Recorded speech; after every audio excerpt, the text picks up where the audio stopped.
Hola, hola a todos, ¿cómo están? Los animo a continuar con la lectura de la palabra de Dios todos los días. Estamos en Deuteronomio capítulo 21 y 22 y también vamos a leer Lucas 24. Así que vamos a ir allá a Deuteronomio capítulo 21. Vamos a leer la nueva Biblia de las Américas. Así que dice así. Si en la tierra que el Señor tu Dios te da para que la poseas, fuera encontrado alguien asesinado, tendido en el campo, y no se sabe quién lo mató, entonces tus ancianos y tus jueces irán y medirán la distancia a las ciudades que están alrededor del muerto. Y sucederán que los ancianos de la ciudad más próxima al lugar donde fue hallado el muerto tomarán de la manada una novilla que no haya trabajado y que no haya llevado yugo, y los ancianos de esa ciudad traerán la novilla a un valle de aguas perennes, el cual no haya sido arado ni sembrado, y quebrarán el cuello de la novilla allí en el valle. Entonces se acercarán los sacerdotes, hijos de Leví, porque el Señor tu Dios los ha escogido para que le sirvan, y para bendecir en el nombre del Señor. Y ellos decidirán todo litigio, y toda ofensa, y todos los ancianos de la ciudad más cercana al lugar donde fue hallado el muerto. Lavarán sus manos sobre la novilla, cuyo cuello fue quebrado en el valle, y responderán y dirán: nuestras manos no han derramado esta sangre, ni nuestros ojos han visto nada. Perdona a tu pueblo Israel, al cual has redimido, oh Señor, y no culpes de sangre inocente a tu pueblo Israel, y la culpa de la sangre les será perdonada. Así limpiarás la culpa de sangre inocente de en medio de ti, cuando hagas lo que es recto a los ojos del Señor. Cuando salgas a la guerra contra tus enemigos, y el Señor tu Dios los entregue en tus manos, y los tomes en cautiverio, y veas entre los cautivos una mujer hermosa, y la desees, y la tomes para ti por mujer, la traerás a tu casa, y ella se rasurará la cabeza, y se cortará sus uñas. También se quitará el vestido de su cautiverio, permanecerá en tu casa, y llorará por su padre y por su madre por todo un mes. Después de eso podrás llegarte a ella y ser su marido, y ella será tu mujer. Pero si no te agrada, la dejarás ir a donde quiera. No la venderás por dinero ni la maltratarás, porque la has humillado. Si un hombre tiene dos mujeres, una amada y otra aborrecida, tanto la amada como la aborrecida le han dado hijos.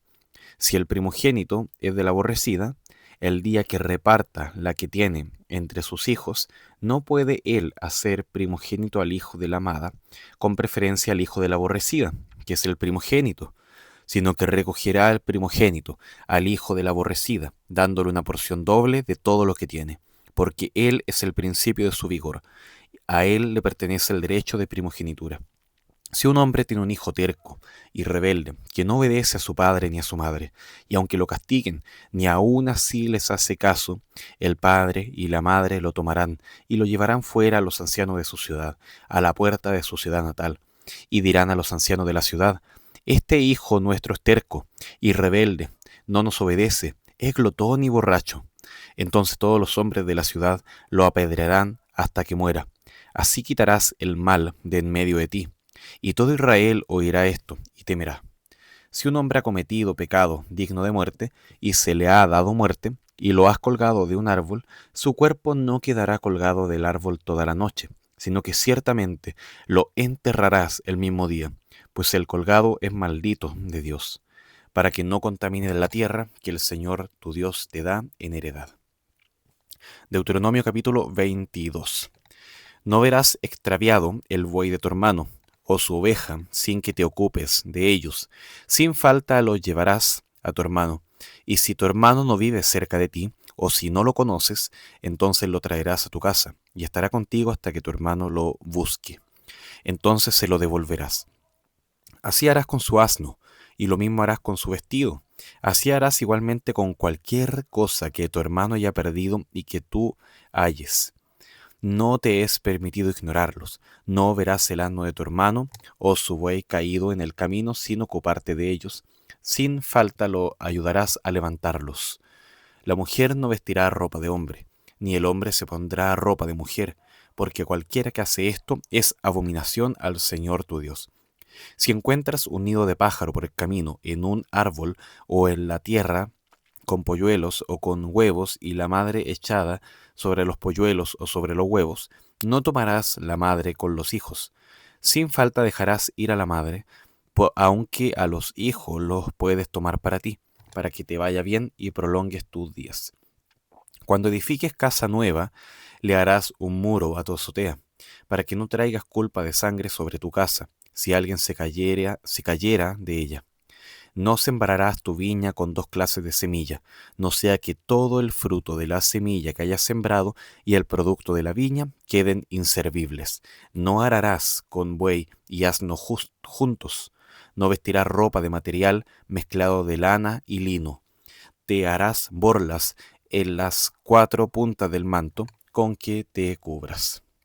Si un hombre toma a una mujer y se llega a ella y después la aborrece y la acusa de actos vergonzosos y la denuncia públicamente y dice, tomé a esta mujer, pero al llegarme a ella no la encontré virgen, entonces el padre y la madre de la joven tomarán las pruebas de la virginidad de la joven y las llevarán a los ancianos de la ciudad a la puerta. Y el padre de la joven dirá a los ancianos, yo di mi hija por mujer a este hombre, pero él la aborreció. Ahora él le atribuye actos vergonzosos, diciendo, no encontré virgen a tu hija, pero esta es la prueba de la virginidad de mi hija, y extenderán la ropa delante de los ancianos de la ciudad. Entonces los ancianos de la ciudad tomarán al hombre y lo castigarán. Pondrán una multa de 100 siclos, 1,14 kilos de plata, que darán al padre de la joven, porque denunció públicamente a una virgen de Israel. Y ella seguirá siendo su mujer, no podrá despedirla en todos sus días.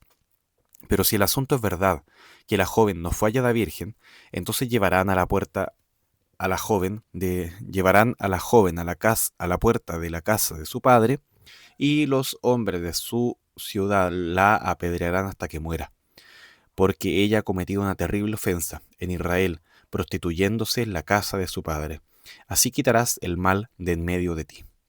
Si se encuentra a un hombre acostado con una mujer casada, los dos morirán, el hombre que se acostó con la mujer y la mujer. Así quitarás el mal de Israel.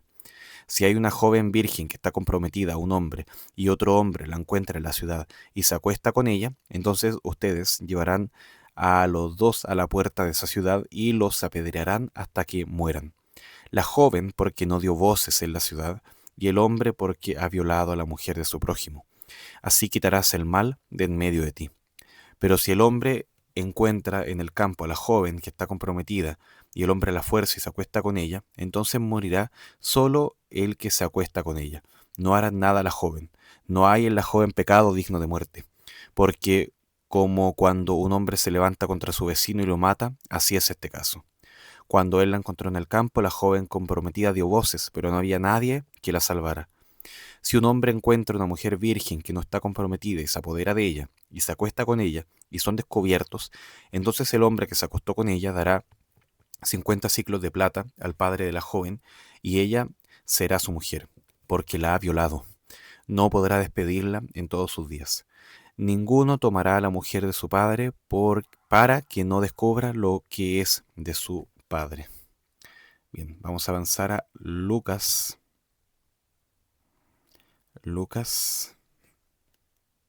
24. Estoy muy abajo. Ahí sí. Ya, Lucas 24 dice así. Pero el primer día de la semana, al rayar el alba, las mujeres vinieron al sepulcro trayendo las especias aromáticas que habían preparado. Encontraron que la piedra había sido removida del sepulcro, y cuando entraron no hallaron el cuerpo del Señor Jesús. Aconteció que estando ellas perplejas por esto, de pronto se pusieron junto a ellas dos varones en vestiduras resplandecientes. Estando ellas aterrorizadas e inclinados sus rostros a tierra, ellos les dijeron, ¿por qué buscan entre los muertos al que vive? No está aquí, sino que ha resucitado. Acuérdense cómo les habló cuando estaban aún en Galilea, diciendo que el Hijo del Hombre debía ser entregado en manos de hombres pecadores y ser crucificado, y al tercer día resucitar. Entonces ellas se acordaron de sus palabras, y regresando del sepulcro anunciaron todas estas cosas a los 11 apóstoles y a todos los demás. Eran María Magdalena, y Juana, y María, la madre de Jacobo. También las demás mujeres con ella decían estas cosas a los apóstoles. A ellos estas palabras les parecieron como disparates, y no las creyeron. Pero Pedro se levantó y corrió al sepulcro. Inclinándose para mirar adentro, vio solo las envolturas de lino y se fue a su casa maravillado de lo que había acontecido. Aquel mismo día, dos de los discípulos iban a una aldea llamada Emaús, que estaba como a 11 kilómetros de Jerusalén. Conversaban entre sí acerca de todas estas cosas que habían acontecido. Y mientras conversaban y discutían, Jesús mismo se acercó y caminaba con ellos, pero sus ojos estaban velados para que no lo reconocieran.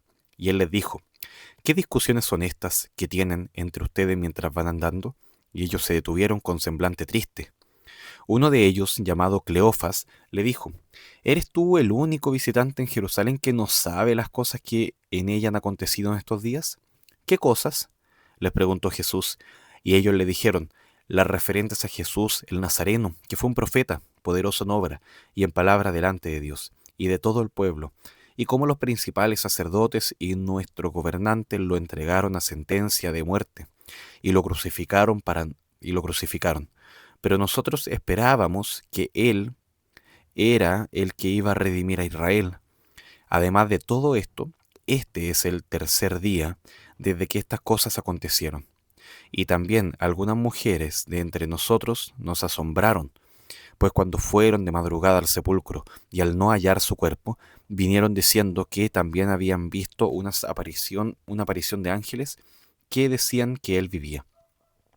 Algunos de los que estaban con nosotros fueron al sepulcro y lo hallaron tal como también las mujeres habían dicho, pero a él no lo vieron. Entonces Jesús les dijo: oh insensatos y tardos de corazón, para creer todo lo que los profetas han dicho. ¿No era necesario que el Cristo padeciera estas cosas y entrara en su gloria? Comenzando por Moisés y continuando por todos los profetas, les explicó lo referente a él en todas las escrituras. Se acercaron a la aldea a donde iban, y él hizo como que iba más lejos, y ellos le insistieron diciendo: quédate con nosotros, porque está atardeciendo, y el día ya ha declinado. Y entró a quedarse con ellos. Al sentarse a la mesa con ellos, Jesús tomó pan y lo bendijo, y partiéndolo les dio. Entonces les fueron abiertos los ojos y lo reconocieron, pero él desapareció de la presencia de ellos, y se dijeron el uno al otro: ¿no ardía nuestro corazón dentro de nosotros mientras nos hablaba en el camino, cuando nos abría las escrituras? Levantándose en esa misma hora, regresaron a Jerusalén y hallaron reunidos a los 11 apóstoles y a los que estaban con ellos, que decían: en verdad, es verdad que el Señor ha resucitado y se ha aparecido a Simón. Y ellos contaban sus experiencias en el camino y cómo lo habían reconocido al partir el pan.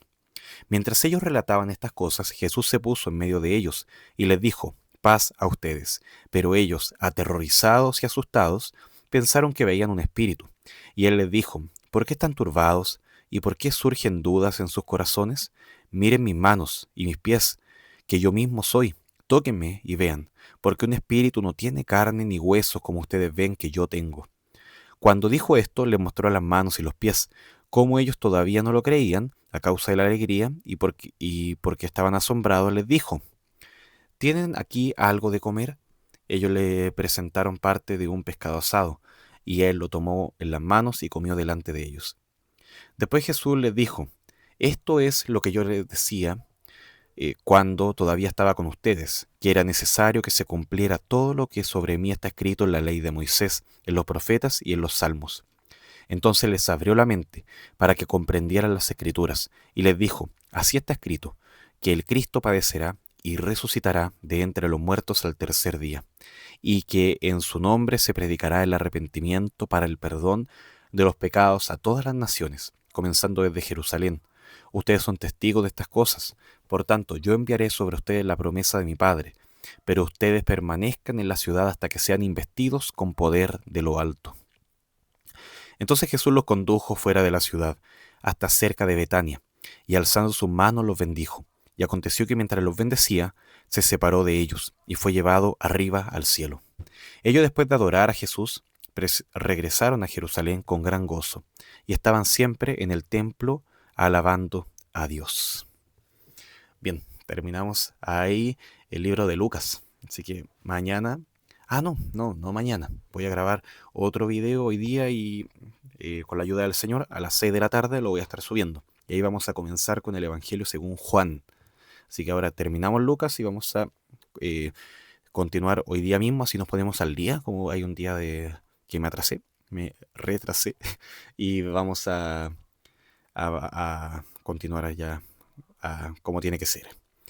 Bien, vemos acá en Deuteronomio 21 y 22 todas las responsabilidades que tenía el pueblo, todo lo que ellos tenían que hacer en cuanto a su trato con el prójimo, la justicia, cómo tenían que administrarla, todas las consecuencias que había en el caso de desobediencia. Ahora lo que se ve en Lucas es cómo Jesús, al observar a su prójimo, él da su vida por el prójimo, da su vida por los pecadores. Y además de eso, confirma toda su obra al resucitar ahora. Y las personas lo ven y lo contemplan. Y Él se da a conocer a su prójimo, en este caso, a las demás personas, para evidencia de esta obra poderosa que es para vida eterna. Era necesario, dice el texto también, que Jesús padeciera. Era necesario que pasara todo eso. En Deuteronomio se cuenta cómo cuando en algunos casos de una persona, de un crimen, quizás sin resolver, podríamos decir, se sacrifica un animal para expiar la culpa del pueblo. En ese caso, un inocente tenía que morir. Quizá había un culpable ahí, pero no se sabía. De todas formas, tenía que pagarse justamente esa muerte, aunque sea por un animal inocente. En Lucas ya se observa, Cristo ya murió por los pecadores, el justo y el inocente. Él carga el pecado del pueblo, él cumple esto y nuevamente ahora lo confirma. Él muestra estas señales de que, de que ha resucitado, de que su cuerpo tiene esta evidencia, incluso come delante de ellos para demostrar que es Él el que ha cumplido su palabra al dar su vida y ahora también a resucitar. En Deuteronomio se ve cómo la ley enseña cómo tenemos que vivir, la obediencia, la justicia. En cambio, en Lucas se observa a Jesús que él abre los ojos, no es que tanto enseñe, sino que abre los ojos, por supuesto, estaba enseñando todas las cosas, estaba con la palabra desde los comienzos del Antiguo Testamento, como estamos leyendo también, hasta el final, mostrándoles a Cristo. Y Él está, además de enseñando información, iluminando, mostrando, haciendo que se den cuenta de lo glorioso que tienen frente a ellos. Esa es una obra que solamente Dios puede hacer. Nosotros podemos estudiar mucho, leer mucho, pero solamente Dios puede abrir, iluminar nuestro entendimiento, ablandar nuestro corazón, transformar nuestra voluntad, todo. Se habla de esta necesidad que tenemos de obedecer, pero en Lucas se observa cómo, claro, la humanidad ya ha fallado, se observa en todo el libro. Es imposible que el hombre cumpla toda la ley, pero Cristo cumple lo que era necesario que se tenía que cumplir. Él cumple toda la ley en amor a nosotros. Bueno, damos gracias al Señor y vamos a orar. Gracias, Padre, por tu palabra, gracias por lo bueno que eres, por tu gran misericordia, por tu amor a los pecadores como yo, y por esta preciosa vida eterna que nos has dado y que es confirmada, Señor, por medio de esta resurrección. Y gracias porque Cristo ha ascendido también a los cielos y ahora está sentado intercediendo por nosotros a tu diestra, Señor. Te alabamos, te bendecimos en nombre de Jesús. Amén. Gracias, queridos, que Dios les bendiga. Chau, chau.